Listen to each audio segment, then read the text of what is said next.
think we all have the same goal when it comes to how long we want to live. At least for me, I want to live a long life, but I want to live a long life in a way where I can still get around. Like, as soon as I have to hire somebody to wipe my butt, that's it. Just take me out, right? And Abby over the weekend has now terrified of growing old. Oh my God, I'm terrified of aging. I spent the weekend with my lovely, lovely grandparents who have made it to the age of 90. We have wild genes on the Murphy side of our family. Like, everyone lives to be like over 100, which I'm like, don't put me down for that. Like, knock me out around like 80, because I'm the same way. Like, once you got to start wheeling me around, like, you just take me to the big man upstairs. And it's so funny having a conversation with them, because as a 27-year-old, most of my conversations are with people my age, and just the direction that our conversations go versus like what you're talking about at the age of 90 is so different and so dark if you're not thinking about the context that you're in. Because if you're 90, I mean, think about it. What do you really have to look forward to other than like brunch on Sunday and then like, passing away in the near future? All you're doing is absorbed with like passing away peacefully. Yes. No, it's so funny. I was having a conversation with my grandfather who, he's 90 years old. He's just like a salt of the earth kind of guy, was a pastor for years, and just like a nice guy. And, we're having a casual brunch, and then all of a sudden he's talking about, every night before I go to bed, I think I could not wake up tomorrow. What? And I'm like, that's a dark thought. But he just says it so casually because it's just the reality. I mean, they live in a nursing home, and they said that's just a really common thing, that people just fall asleep and they just don't wake up. And my mom, who's kind of like Bert, where she thinks a lot about death, she's like, well, that's how I want to go. I'm like, can I not enjoy my donuts in peace without thinking about if I'm going to have to cremate you or not? Mimosa with a side of death.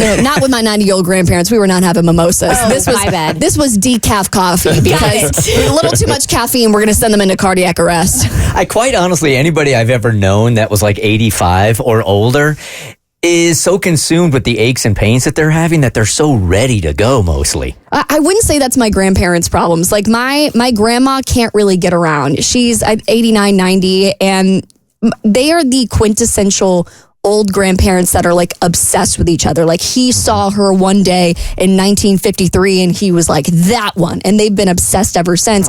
So he, wheels her around, gets her in and out of the car, waits on this woman hand and foot. It's like she has the perfect amount of dementia. Like she's present. She knows who I am, but like doesn't have to face reality. Like I was like, I want that cocktail when I grow up. I was like, whatever prescription you're on, like sign me up for that. Because it's just like the perfect level. But my grandfather, he has like this bad knee to where, but he doesn't complain about it. It's just very normal for him.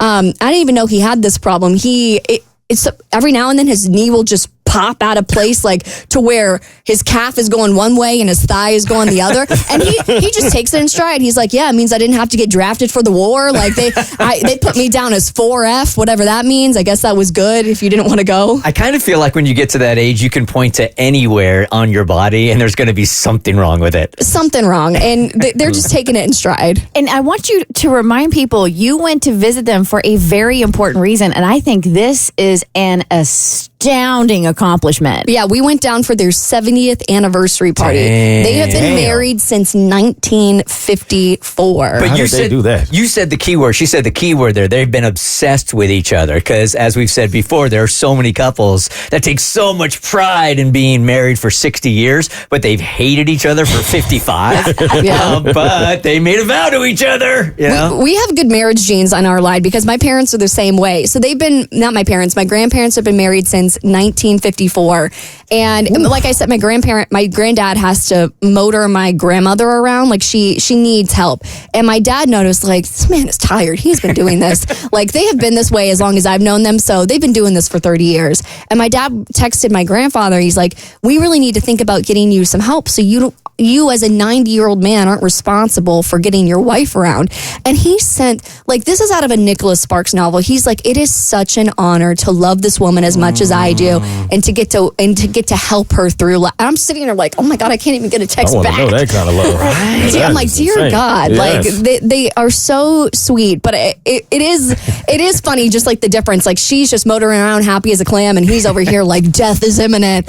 And so we finished up brunch yesterday. We're at first watch, everyone else just having like a sunny good time, getting back from church or whatever in the deep South. And we're getting ready to leave. I'm getting ready to go back to the airport. And we're giving him a hug, and just in a very casual tone, they're like, "It's so good to see you. We don't know if we're going to see you again." And I'm just like, and he just says it because it's just a fact of life. He's like, "We just might never see you again." And I was like, "So true, Grandpa. See you next year, maybe?" Question mark? Question mark. The Bert Show.